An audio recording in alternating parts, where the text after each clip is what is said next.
किसी घने जंगल में एक शेर रहता था। शेर कई वर्षों से उस जंगल में रह रहा था।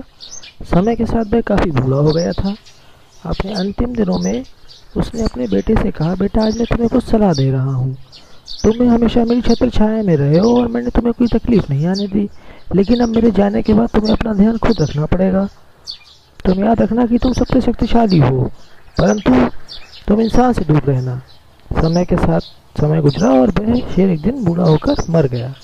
शेर के मरने के बाद बच्चा उसका जंगल में घूमने निकला और उसके मन में बार बार इंसान के मन में जानने के प्रति जिज्ञासा बनी रही। एक दिन की बात है कि जब वो जंगल में घूमने निकला तो उसने सोचा क्यों ना आज हमें इंसान को ढूंढा जाए। तो इंसान को ढूंढने वो जंगल में चल दिया। चलते चलते जब वो जंगल में निकला तो उसका सामना एक बड़े से जानवर से हुआ। उसने तो कोई जानवर पहले देखा नहीं था। तो उसने उस जानवर से पूछा कि रुको रुको, तुम कहाँ जा रहे हो? तुम कौन हो? क्या तुम इंसान हो? तो घोड़ा कहता है, अरे नहीं नहीं, मैं इंसान नहीं हूँ, मैं तो घोड़ा हूँ। इंसान तो बहुत समझदार होता है, वह तो मुझसे अपना काम लेता है, वह मेरी सवारी करता है। यह सुनकर शेर सोचता है कि इंसान तो बहुत ही ताकतवर होता है। इसका मतलब है वो आगे बढ़ता है। आगे जाने पर उसे एक और बड़ा जानवर मिलता है और वो उस जानवर को भी रोक कर पूछता है, रुको रुको, क्या तुम इंसान हो? तो वह जानवर उससे कहते हैं, नहीं नहीं, मैं इंसान नहीं हूँ, मैं तो ऊँट हूँ।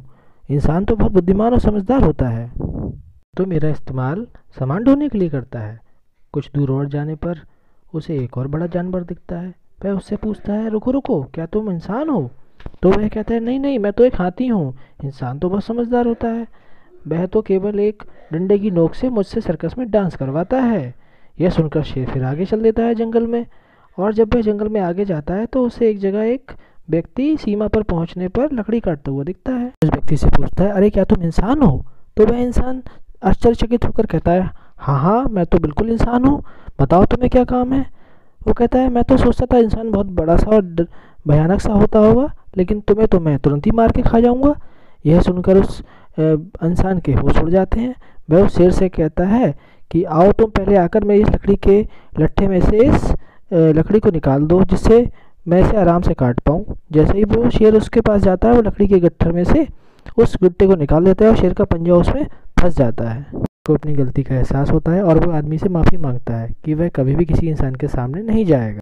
हमें इस कहानी से शिक्षा मिलती है कि हमें अपने माता पिता की बात माननी चाहिए, और यदि हम अपने माता पिता की बात नहीं मानेंगे तो हम किसी न किसी संकट में ज़रूर फंस जाएंगे, और हमें उनका ध्यान भी रखना चाहिए।